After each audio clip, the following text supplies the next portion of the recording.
Hi folks, and welcome to The Paradox of Change, a podcast dedicated to mental health and well-being, founded by 3 practitioners, and I'm one of them, with the sole purpose of inspiring people to talk.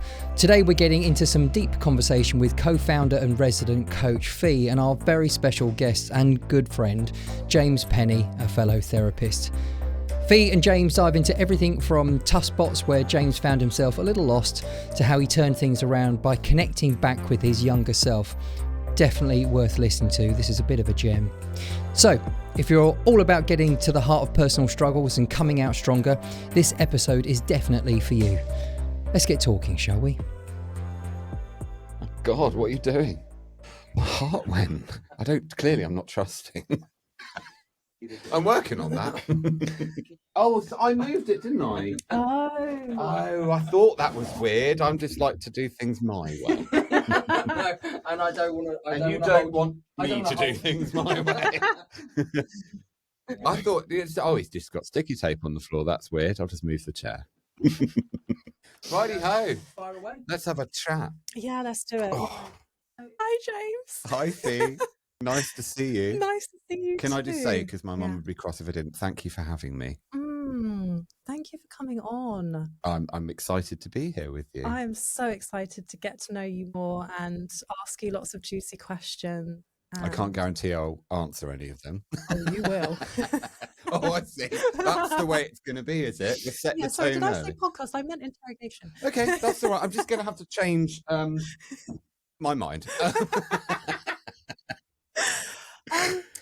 So I would like to know, this is a bit random because we didn't really kind of go over this, but That's okay. I want to know, we were talking about many different things, but I want to know what love means to you. Okay. I'm going straight in. Wow. Yeah. Oh, that's a beautiful question.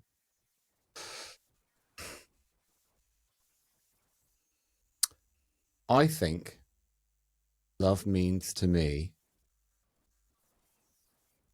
being truly accepted as you are. So if I think about maybe love throughout my life, whether that's love from parents or love from partners or friends, I think the key thread, as you put me on the spot, going through all of those relationships, I think, is acceptance as you are. You know, so I think it's nuanced, but when I try and connect with the idea of what it means, I think, yeah, self-acceptance and acceptance of others as you are without having to change. That's such a beautiful definition. And it sounds like that's deeply rooted from a personal journey. I would say so. And I think what I've been through throughout my life has all been leading to understanding that when you have acceptance from others and you accept yourself, that you are then truly in a state of being able to feel love and receive love and give love. You know? That's so beautiful. That makes sense. Yeah, absolutely. It's a powerful question. I don't know if I'd have been able to answer it a few years ago. Okay. But yeah, I think acceptance. Where were you a few years ago and what was the turning point for you? A few years ago, I would say maybe just under 3 years ago, I was at a very pivotal point in my life where I think I didn't accept myself. And I'd gotten lost in a very dark place where I abandoned myself. I didn't like myself. I didn't love myself. And I was on a real journey, which I know is used a lot, but I was on a real journey to reconnect in multiple ways with who I am, what I'd hidden away, all of the other people in my life, who they are to me, what they can be for me. So yeah, it was a very powerful, pertinent, and poignant time. And it feels like a more than 2 years ago in like sort of linear time. Yeah, sounds like you've come a long way. I would say so. Yeah, it hasn't been easy, but it's been inspiring. It's been humbling. It's been beautiful and ugly. It's been all of those things. What would you want other people to know about you going through that process, that journey, that might help someone that's maybe going through something like that right now? It's a good question. One, not to give up. So wherever you find yourself, that's where you are.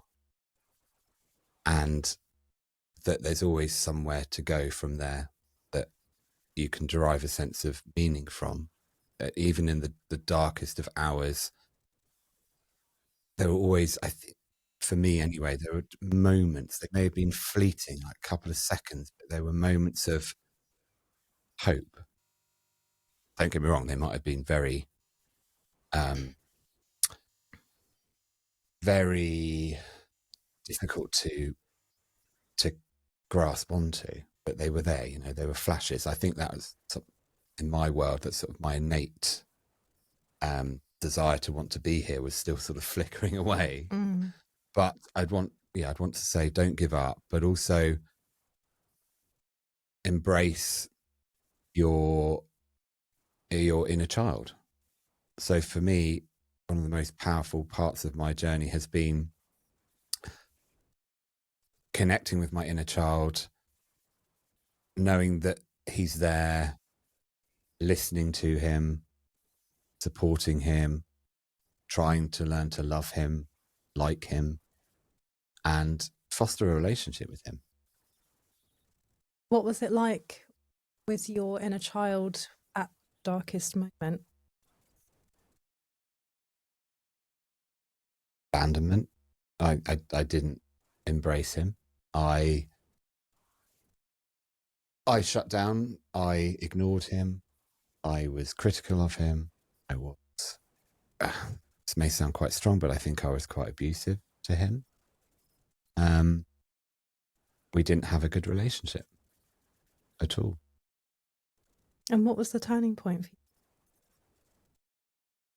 It's hard to pinpoint accurately sort of one sort of main turning point. It felt very much like a process, but remembering that everything that I was going through, I think, came from my inner child's experiences, and that I needed to be there for him. So remembering that he was there for a start. And one of the ways I did that was I heard this on a podcast where the host was talking about putting a photo of his younger self on his phone as a screensaver. So I did that, and it was powerful because you know how much you pick up your phone, right? Trying to do it a lot less, but it's still quite regular. And so every time I did and turned the screen on, there he was. And that was really, really profound, quite jarring at times as well. But it was starting to connect me up with the fact that he exists in there all the time and will never leave. And so I have a choice. He's my one human. So it's my job to look after him. And I hadn't done for so many years, or I thought I had, but it was much more cognitive rather than a feelings-based, yeah, I've got this. I really allowed myself to feel the presence of him. You have to buy into the fact that you have an inner child. It has to resonate with you. Otherwise, it's not going to work. But it did resonate for me, and I profoundly believe that we all have our inner child very much as a part of us. They have memories, they have feelings, they need us, and don't just go away just because our adult bodies are an illusion. It's like, oh, look, we're grown up now. Well, yes, in some ways we are, but in other ways, we're always going to be the inner child. And what are some of the ways in which your childhood have shaped you to who you are today? Well, in many ways it has. I think that for anyone, it's unavoidable that we're shaped and molded. For me, I had a lovely childhood in so many ways. I was physically cared for. I was provided for. I had a safe environment to live in. I wasn't mistreated. So my early years were good, and I felt loved. And I can remember times where, you know, I was very aware of feeling nurtured. I think the turning point for me, and perhaps my parents as well, is when I started to enter puberty and into my teenage years. There was a real breakdown in being able to connect up with those feelings of being loved and nurtured. And we all had a part to play in that. But for me, it was a profound time where I think I was sad a considerable amount of the time. I don't really remember a time where I felt consistently happy, because I felt confused about a lot of things. And emotionally, I felt confused to where all the love had seemingly gone. And then I was dealing with other things such as my sexual orientation and also the fact that I'm adopted. So there was sort of many things going on, which is sort of a real mess of confusion and sadness and anger. But yeah, it was a very challenging time for me when I was a teenager. Can you share more about your teenage years and some of the things that you were dealing with? I mean, I've reflected on this a lot over my life, and I think hormones play a part, but only a part. And so I think what the word I'd say was be confused. I felt very confused about where I was able to have my emotions, or why they suddenly, it felt like it had changed in my family so that you weren't able really to show love and receive love. I was very angry at my parents. Unconsciously, there was a lot more going on there than I think I knew at the time, obviously. But my parents were good enough parents. I'm sure you've heard that term. And this isn't about berating them in any way, but I don't think they knew how to parent a teenager. They weren't confident in parenting a teenager. And because of their own imperfections, emotionally speaking, all we really communicated with was anger and frustration, stress, or worry. So I always felt innately that there was a lot of love inside that I wanted to be able to express, and fun, and it felt very stifling in a lot of ways. My house, my parents were, I do believe they were happy in their own way, but you know, sometimes there's just like an energy you can't quite pick up on. And because of knowing I was adopted, I always felt in some ways that even though I did feel like they were my family, they were my parents, there was a big part of me also that felt like I didn't belong there, which contributed to creating confusion. And then on top of that, being gay and trying to figure out who I am in a world that's what I felt then was predominantly sort of heteronormative. I was so confused and I felt quite isolated. As a child, I always remember gravitating towards grown-ups. Okay. Not so much my parents, because I think it's a bit different. My dad wasn't particularly comfortable sharing his emotions. He'd gone through a lot of difficulties and trauma in his life. My mum, when I was a toddler, more so accepting of my love and affection. But I always remember with other adults wanting to be around them and listen to them. And I always felt so much empathy. That's what I remember more than anything. I was going to other family setups and think, God, this is different. You know, this is fun, or this is light, and this is nurturing. And even though it wasn't maybe expressly spoken about, I could feel it. And I'd love talking to other parents. It was just this sort of force of understanding people. And so when I went back to my house, this is just coming to me as I'm speaking about it, I used to go and think, oh, here we go. This doesn't exist here. And so, you know, that you're a parent, right? I hope you don't mind me saying that. But, you know, when you say maybe that your child, you might not have said this, but other parents I know have, where they say, oh, my child's so well behaved at other people's houses. Yeah. And then a little devil Tasmanian, like, yeah, crazy child. And I get that, because there's a safety, hopefully there's a safety in being able to allow all feelings out. But my point with that was that I always felt like I was stifling myself when I went back home. So even though I get it, it's that you can let yourself be a bit raw, and you don't have to sort of keep together all the manners and the social expectations when you go to someone else's house. Behave, don't touch anything, you know, sit still and don't move, but look like you're enjoying yourself. Yeah. But when I used to go back home, I used to think, I remember sort of thinking I'm going to have to change again. Right. Because I'm very outspoken, quite high energy, very gregarious, and some might say quite in touch with my inner child, let's say, in terms of my humor. You're very playful. And that was stifled when I was a child. And I used to get told to shush a lot. So my childhood mantra was shh. And I'd be very self-conscious of that.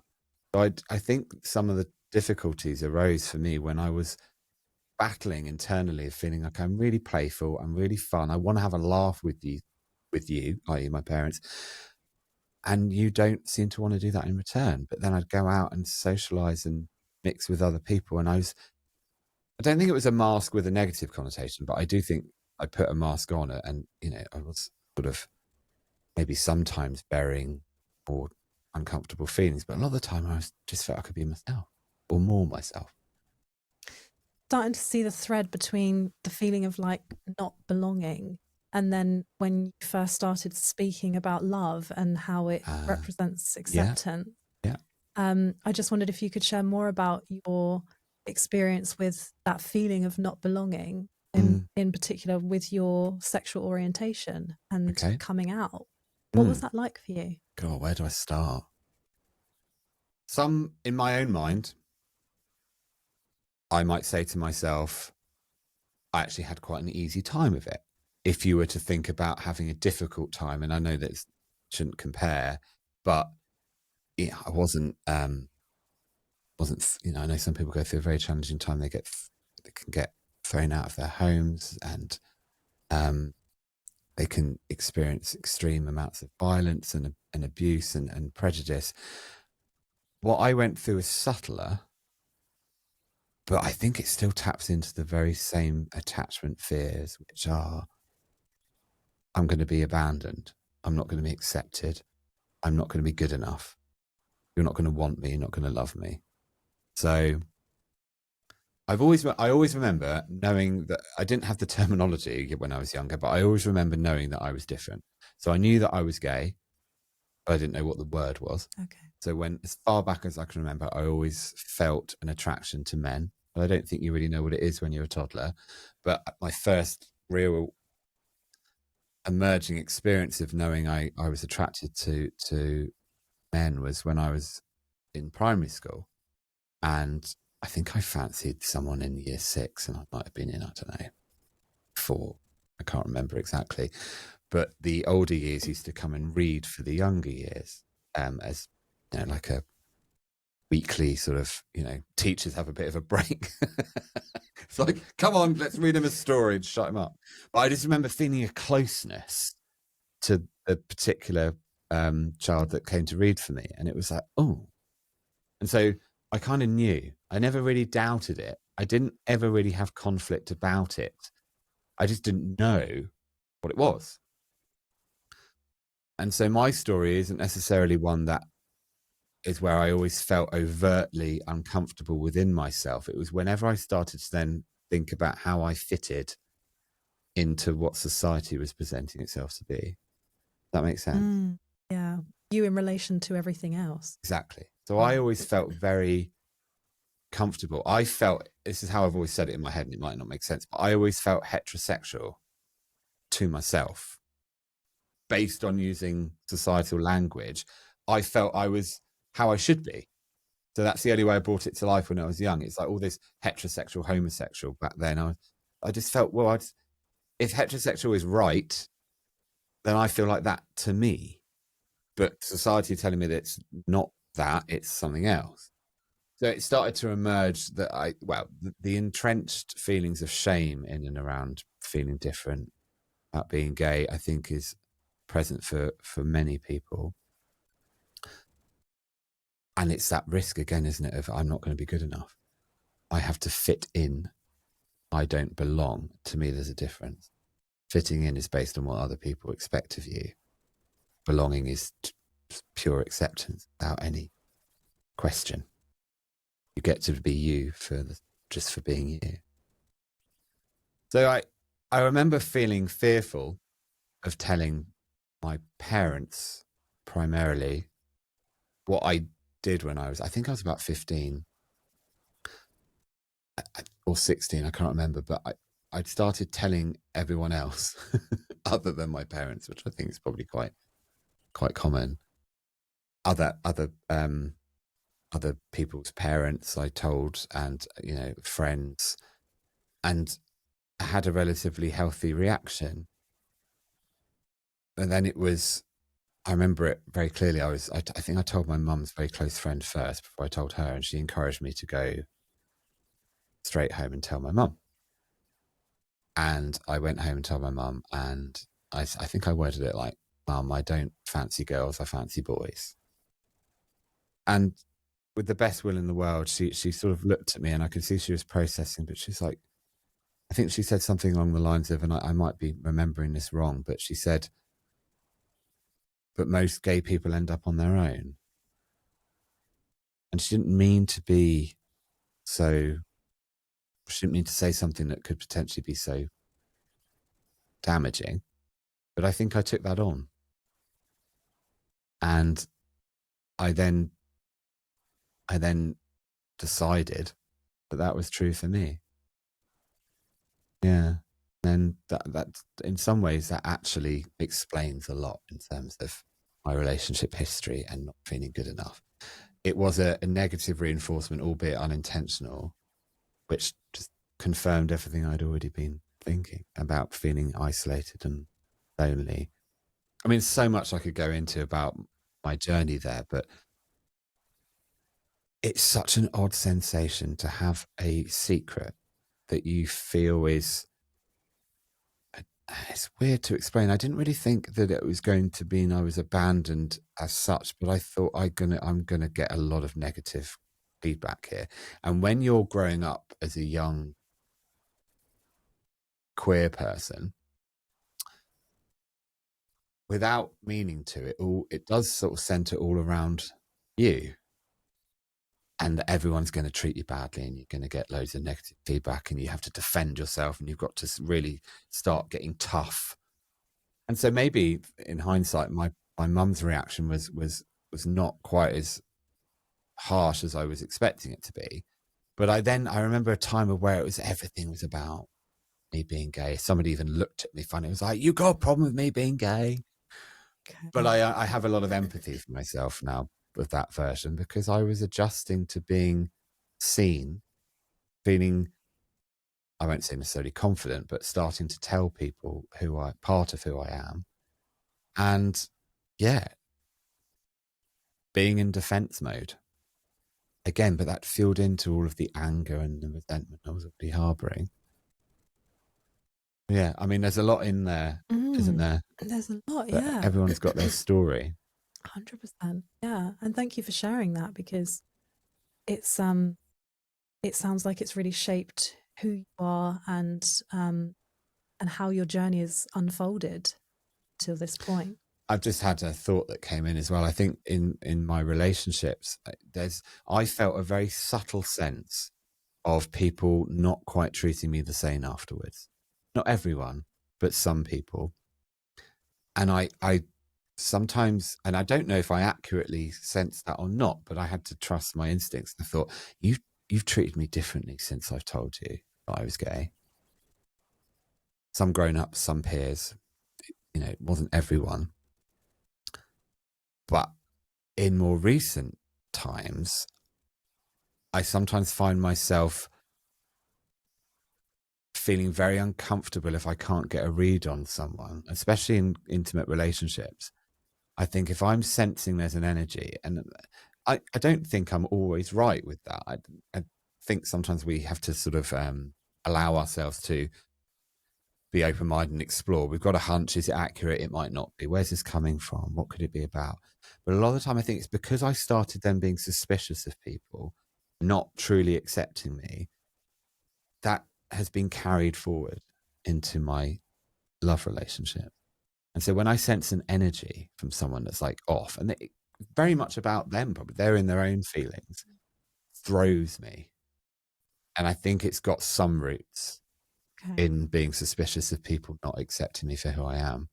Being defensive about having to stand up for who and then you are. Feeling very thrown, very unsafe, very, very uneasy. And even it's not about being gay, because I mean, I'm in a relationship, and it's sort of, I say I'm in a relationship, but in relationships, I should say, is, it's with another man. So that I'm of course very happy to be, but it's not about that. It's about someone looking at you, or a feeling of something, and me mistrusting it, and then basically just sort of unraveling a little bit. Oh, that doesn't feel nice. And it's so visceral sometimes, when we go through things and they get stored and sometimes repressed, buried, when you have such a visceral reaction in the moment, it's always going to have come from somewhere previous. Yeah. Visceral reactions and love. I think especially when there has been that connection with someone and then it comes to an end, that feeling of heartbreak, I guess, something that I'd like to know more about from your perspective, because we've touched on this a little bit before about like having a breakup to have a breakthrough. Every relationship has been different, but I think what has contributed to my growth is that there's been such a profound sense of loss and abandonment after each breakup that was really not tended to properly. So as I was going through my relationship history, or as I think about going through my relationship history, it's almost like I was slowly but surely moving towards the realization that I needed to dismantle a belief system based on fairy tales and rebuild a belief system based on actual reality. Yeah. And because I'd had such big gaps in my relationships, I think that's what took a lot of time. So a couple of relationships when I was in my late teens, and then a decade gap from 20 to 30. A couple of times in that decade, though, I did have unrequited love, so I thought. But actually, when I look back, I think that was just a perfect way for my ego to set up this self-fulfilling prophecy of you can't have what you think you want. So you want somebody that you can't have. And then that will feed into that you're always going to be on your own. So I indulged in those experiences, and I don't think it was love. I think it was probably infatuation. Okay. Then I met my ex-partner, and we're still friends today. But when I met him, it was after that 10 years, it was like, now has to be the time. I have to seize this opportunity because everything seemed to line up. And I behaved in quite a spontaneous, and maybe some might argue erratic way. So when I met my ex, attachment was there again, you know, the anxious attachment was still there, but there was enough in place for both of us to really be into each other. So it seemed to sort of start, we were both matching each other's energy. Well, I lived in Wales at the time and he lived in Southampton. We met at Christmas on an app that shall remain nameless, but everyone knows if they're Does it gay. rhyme with Schminder? Yeah. Do you know what? That was uncanny what you did there. Well done. Yes, that's one. We met and it was an instant connection. And some might say, actually, that's, I mean, I've learned now that that's something to be slightly curious about. But instant connection, moved my entire life from Wales down to Southampton, obviously where I grew up, but it was very fast. And I would say I was probably lovesick in the traditional sense. I just couldn't function. So even then, it wasn't really particularly healthy, even though we forged something beautiful together. My challenges were still coming from a very much an attachment wobble, an attachment wound place. So anyway, that breakup was difficult, of course, but that wasn't a dismantling. That was, we handled that beautifully together. We had our difficulties, but what we did manage to do is stay respectful and support each other emotionally. So maybe you could say that was a glimpse of a secure attachment poking through, and the fact that we're still friends to this day and that we are very close, and he's you know, one of my favorite people, is because we dealt with the breakup in a very mature way. But despite there being a lot of erratic and somewhat controlling on my part behavior, you know, with the attachment style issues, we'd formed a nice bond. But after that breakup, we supported each other beautifully. And then there was a 4.5-year gap. And then I met my most recent ex-partner. And after, we were only together for a very short time, about 4 months. And after that relationship ended, he ended that, was when I would say I had my most profound dismantling experience. Everything just sort of fell apart. And that's when I really started to learn how to put myself back together. Because I'd done a lot of therapy and personal development work right up until that point. But I'm still learning even to this day. I've just started dating someone new and I'm still learning that you can do a lot of personal development work on your own for yourself. But it was totally remiss of me to leave out how it would be to allow another human being in to also do that sort of personal development work, that relational development work. That's what I'd left out. And but what I've been left out for years and years and years was, I'm on this therapeutic journey, I'm healing, I'm super independent, I've got this, but I won't let anyone in. Interesting. And then that was, I haven't seen him again since. I exhibited a lot of behaviors that would be considered perhaps in pop culture and in media or sort of film as romantic, but I protested a lot at the breakup. I would, you know, declare my love and I'd write poetry and I'd turn up unannounced, and, you know, some might say, you know, a bit sort of precarious, but it was also, I got taught again as part of this fairy tale narrative that you fight for the ones you love, or so I thought. As it turns out, I think there was a level of love there, but not, again, it was not to be trusted. I was playing out an attachment dance, and I ignored myself in that relationship because I sometimes very clunkily tried to say to this person, I don't think this is working, but made it about them and not about me. And then that started to sort of cause doubt and distress for them. That was really difficult because I have to accept that that was a mistake on my part.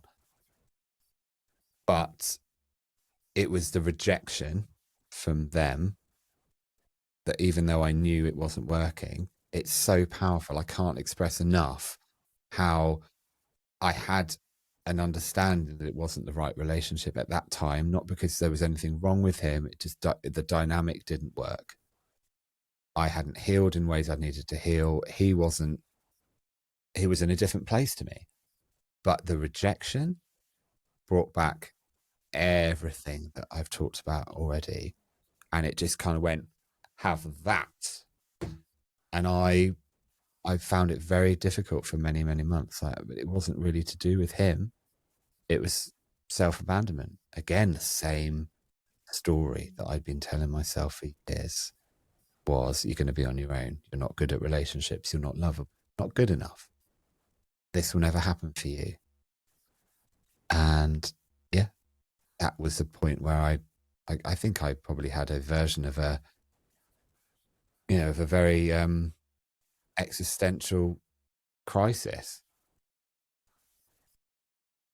A lot of big feelings over a lot of months. And then when people start to move on and you're still harboring all those feelings inside, and it's like grief, people move on and then you're like unconsciously, and even, on a conscious level, you're saying, but I'm not.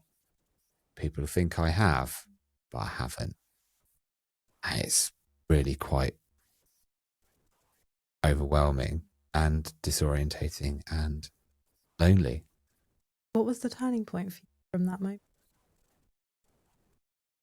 It's hard to describe. I'm quite conscious of the fact that it was probably a mixture of things. I'm a spiritual person, so I do believe that there was some part to play there.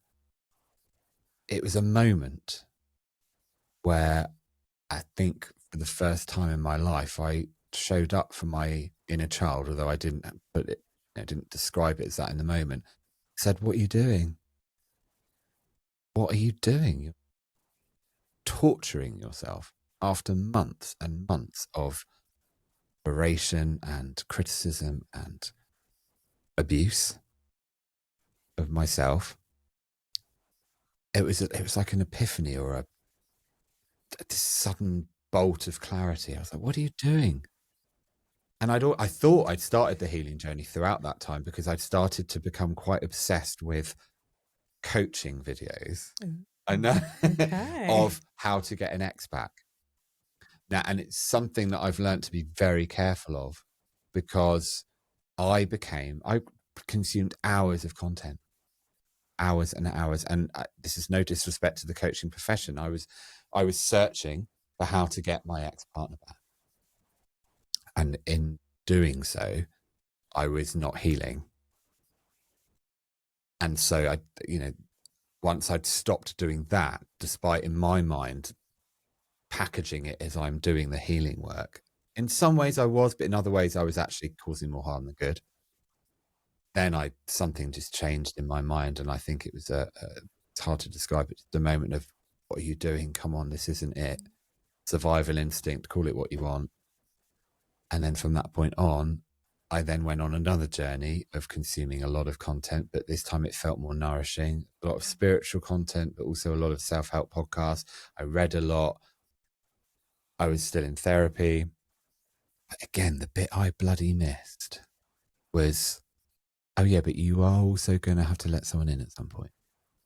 And only in recent weeks am I actually experiencing that.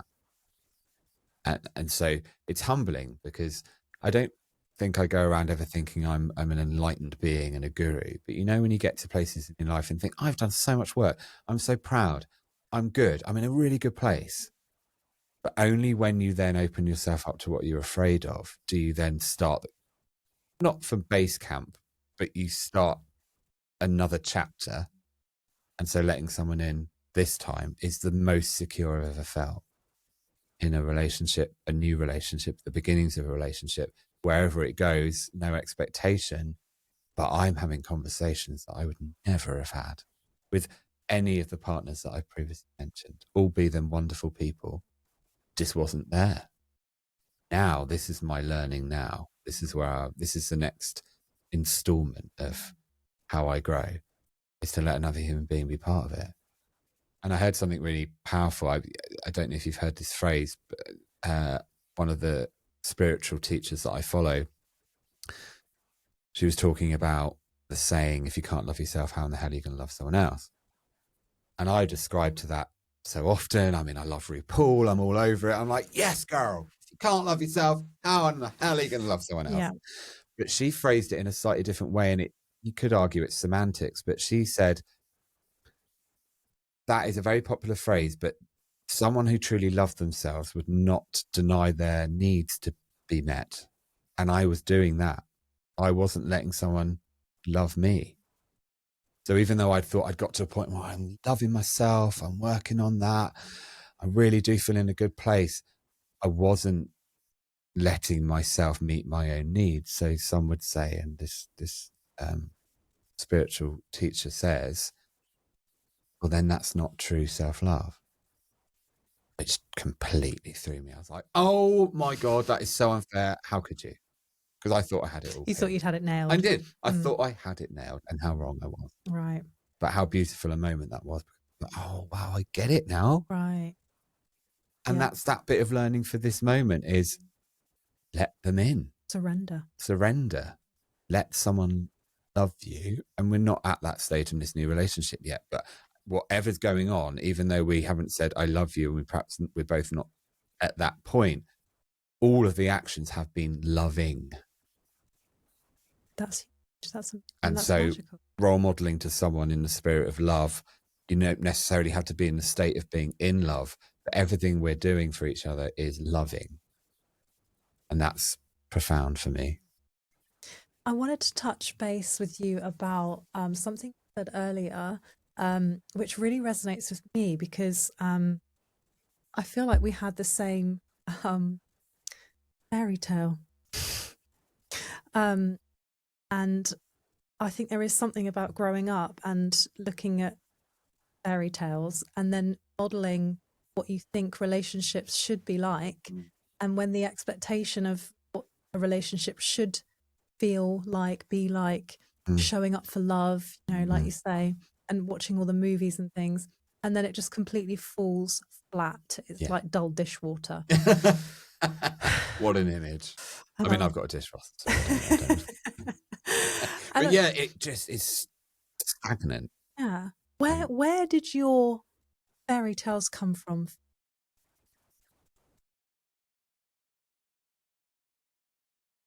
I think we're very much socialized into adopting these belief systems. So cartoons, the quintessential sort of Disney films, if I can say that, all those fairy tales that I absolutely lapped up child, and I still love to this day. But it's such a paradox, really, because I took all of that on, even though I knew it, I didn't want it. Somewhere in my psyche, I was like, that's not for me, that's not mine.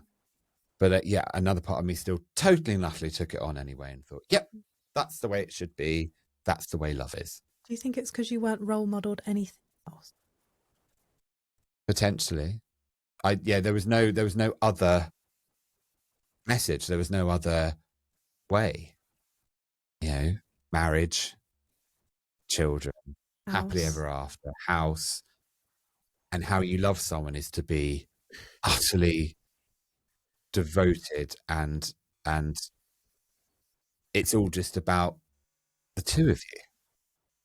I mean, obviously, we could unpick the fairy tale narrative a lot more in terms of what the messages could be from a spiritual perspective, but I also think that there are a lot of negative messages there about idealized versions of people,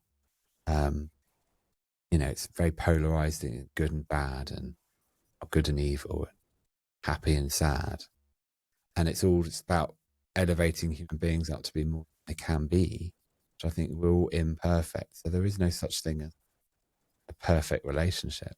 Yet, you know, we all know that moment where it's like the music kicks in and they're kissing, the prince and the princess have gotten married, and it's like I can't think of a particular Disney film, maybe Beauty and the Beast or whatever, but and then it says the end. And I know we're cottoning onto this now, but it's still very powerful to say. It's like, no, that's not. That's the beginning. That is the lust, the limerence, the infatuation. And that's not, they're all part of it. You know, it's not wrong to feel those things, but then what comes after? And I didn't get to the point of what happens afterwards. We didn't get to see Belle having to clear up after the beast when he came in with his muddy fur, and it's, you know, like we literally did not get to see any of that. No, it was all not the crosswords, the bickering, or the roaring. Yeah. And I mean, even when he turned back into a prince, you know, I might argue from a spiritual perspective that what they were trying to get you to see was that to demonstrate love to people unconditional, like as a belief system, but not in the confines of you have to find one person who loves you for you to be happy. I think we've got it misconstrued, and it's not something to go into now, but I think you can read something very different into it now if you think about the idea of role modeling to people love, not fear. But we don't question any of that when we're little. Just soak it up like a sponge. And for me, there wasn't any alternative narrative. So it's weird to talk about it because I think I absorbed all of that as truth and wanted a happily ever after. But in reality, using attachment terms again, you know, being such an anxious attachment style, I just wasn't even getting to the next bit. It would end, but it wouldn't end like a photo. It would end like a bloody horror story. Well, not always. I mean, I did say that there was that one beautiful ending to a relationship. Yeah, it's we've got to be so careful. We get to rewrite the narrative now. I think when you've been talking, my brain has gone to how it's almost like as a child we learn, but as adults we have to unlearn everything we've ever learned. Maybe the dismantling again. We learn it, and then somehow, and I would say hopefully, we get an opportunity to go, oh, hang on a sec, I don't know what that is now, or this isn't working. Primarily, what's happening? Why isn't this working? Okay, I think I need to rebuild my belief system around what I think a healthy relationship is. I had a very interesting experience this week, actually, with a pack of value cards. I feel like I've been quite out of touch with what I thought were my own values. And what I realized is they weren't my values. They were values that had been placed on me or I'd absorbed through childhood. So I went through and I did all what I thought my values were now. Wow. And I was gobsmacked by how what I've been living by versus what I actually, you know, that feels aligned to me are completely two different ends of the spectrum. So like fulfilling and like freeing to be like, okay, I can finally live how actually I want to live. Because values are like a behind the scenes script almost, aren't they? Of like how you make your decisions and how you show up for yourself and how you show up for other people. Yeah, absolutely. So and it's liberating, but probably scary as well to think, God, I've been doing this dance thinking I know what I'm doing, and actually it's got nothing to do with these steps, it's these ones. And so beautiful to be able to experience that and politely and graciously hand back those values to wherever they came from. Yeah, absolutely. And say thanks, but no thanks. And I'll have these ones now on. Definitely. It feels so much more in alignment. Yeah. And that's really lovely. Isn't it? But what I think we don't get taught is that there's a transitional period. And I don't think parents necessarily know how to manage this either, but it's something in being so dependent on your parents when you're little for survival. And without them, you know, people that have mistreated and used, it's tragic to know that their needs have been unmet in such profound ways. But if we were lucky enough to have a secure enough and a safe enough childhood, we then get to a point where it's, you know, we won't put a specific age on it, but then we start to sort of develop our own sense of the world and identity. And if parents don't necessarily know how to encourage that, you're then in this very, very weird place of, I want you to go out and be you and know how to survive and know how to live. But, you know, it's, don't do it in my vision, do it in your vision. And nobody then turns around after all of that dependence on your parents, like needing to have them around, the subtle changes that happen of, well, you know, actually, I don't agree with you, but is that okay? And it might not be okay. And you might get a lot of anger for disagreeing. And if you're trying to be yourself, but it doesn't fit who your parents' idea, or what your parents' idea of you is. I don't know if I'm being very eloquent here, but my point is, when do we get taught that actually you've got this in here now? Bye. Off you go. Like, now you do it. And then if we've been taught like the values and the way to see the world and what to think and what to feel and how to be, it's really disconcerting when you then start to have to get to a place where you're like, I don't understand what's going on here. And I think it should be talked about more, that there's this notion of reparenting yourself. And I think that's what I did when everything was dismantled. I didn't agree with a lot of what I was taught growing up. I didn't then think that the fairy tales thing either. So I was completely free falling. And then I learned to build my own sense of who I am, what I want, what do I want for the world, who do I want to be in the world, what do relationships mean to me, what does love mean to me. And now I feel I'm on a journey there where I started to have real clarity over who I am and what I believe in and what I stand for. Yeah. Been quite a journey. Profound. Yeah. I would like to know more about you and what you do. I absolutely love my job as a therapist. It's my calling. It's what I feel like I should be doing. Each and every day I get to be part of other people's worlds, not to quote Ariel on Little Mermaid. But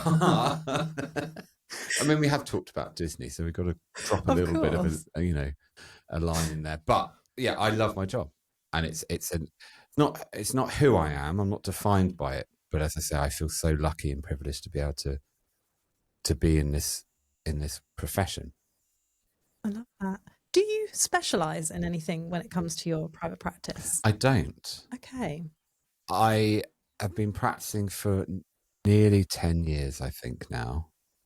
Can't do the maths. That's not my strong point. And I haven't yet because I like the variety. I think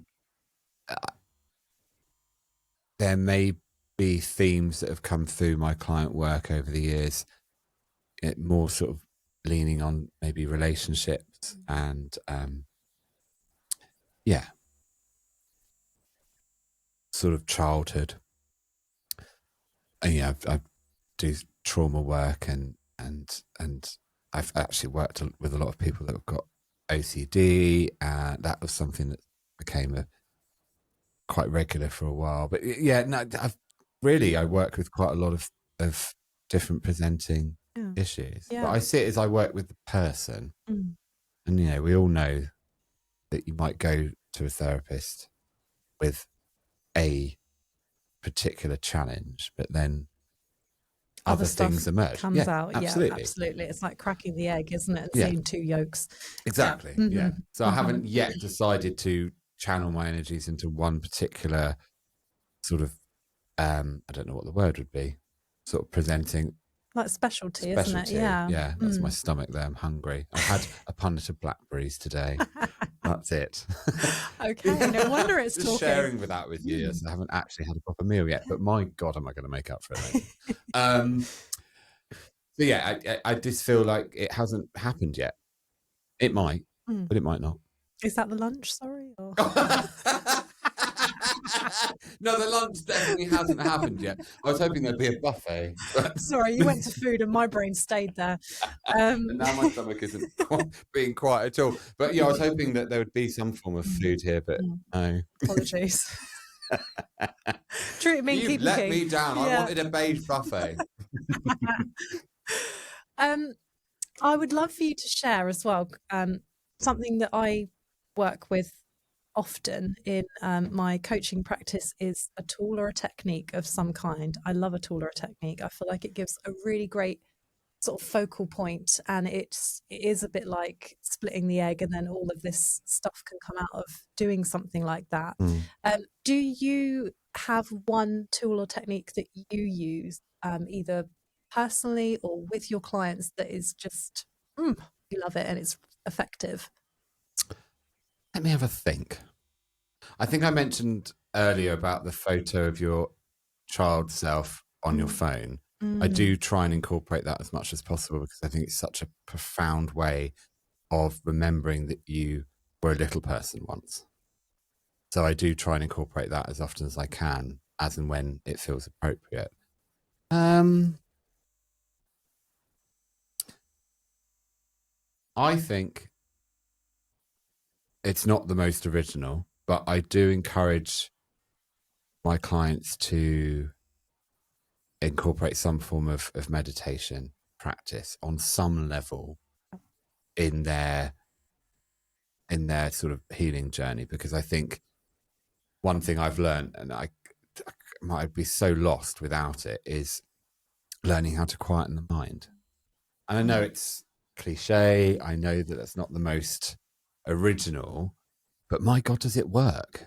And if I didn't have meditation in my life now, I think I'd be really struggling, because for me, tools and techniques are great, and everyone's an individual, so they'll resonate with different things. But one thing I'm trying to think is universal across all of the species is, doesn't matter gender or whatever, it is that we have a mind that can run away with us. And if we can learn how to slow it down and to be at peace with it, I think that whether it's coaching or therapy or whatever self-help you're doing needs to be an integral part.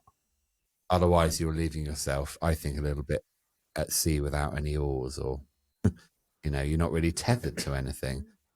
And so that, for me, again, it's not the most original, but it's the most significant in my world. Some of the most significant and effective tools are usually the simplest, aren't they? So breath work is one I always say to somebody at any moment, which is sort of in the same family. You said one, I'm just going off on a tangent and giving you 10. But it's free and it's right there. In any moment that you can stop and take 3 or 4, 5, however many you want, conscious breaths, which calms the central nervous system, it kickstarts the parasympathetic nervous system, and you can gain some perspective in that moment. Definitely. Just by slowing things down. Absolutely. And it's right there. It's like, oh, yes, I am breathing. I'm doing it unconsciously all the time, but conscious breath just within seconds. I don't know about you, but there's this wave of calm. And it's different. I know that, if people, I'm not saying necessarily it's easy all the time, but for me, it's one of the most powerful tools I can remember. Take some conscious breaths, because then you can slow things down and things do not seem so urgent and so overwhelming and so threatening. Well, your breath is directly linked to your physiology. physiology is directly linked to your state of being, and your state of being is directly linked to your performance, how you perform, show up, do stuff. Yeah. So that link between performance and breath is like right there. And I think it's so important to recognize that. Again, I do a lot of breath work when I do like visualizations and meditations for my coaching clients, because a lot of the work we do is conscious, but if you're not tapping into the unconscious as well, you're sort of only really tapping into the 5% rather than the 95%, which is what your subconscious mind is made up of. So absolutely. Really powerful one, definitely. Yeah. So I would like to end on giving you one of the Diary of a CEO cards. I've heard about these. So I'm going to get you to pick one, and you're going to answer the question. You said that with such confidence. I'm like, I haven't said I will. I will. Look at that. Like, can we get past the microphones? Yes, we can. Okay. Right. So these are quite profound questions. These were written by the people that were actually interviewed on the podcast for the next guest. Okay. And he's made them into a pack of cards. They're really, really good. Okay. You're saying that with a smile on your face, like, where am I going to be led? Okay. I'm just going to stop the pack in a moment and take a card out. And I shall pass them back to you. Just round the microphone. Right. What am I looking at? Which side has got the question? Oh, that's... the question is, scan here to discover. No, that's not right. That's the answer, I think, that scan here to discover whoever answered the question that's on the front. I see. That makes sense. So you can actually see, When was the last time you changed your mind about something life-changing? Okay. Let's ponder the question for a minute. When was the last time you changed your mind about something life-changing? Is there some music you can insert in here whilst I think about it? Maybe some hold music. Can I tell you what comes up for me with that question? Go. Think about a time when you were going, a difficult time that you've gone through in the past, and how you've reframed it differently.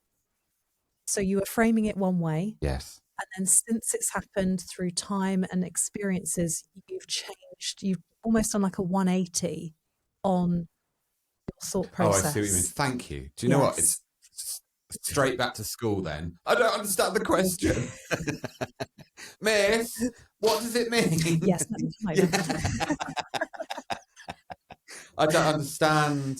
No, that's helpful. Okay. I have touched on this today already, but I'm going to say my last. I cannot describe enough how I have reframed the entirety of that painful time and my part in it and their part in it, my ex's part in it, to now feel, and I just feel this surge of love and acceptance for myself and for them. It's taken work, but I don't look at that in any way like I used to.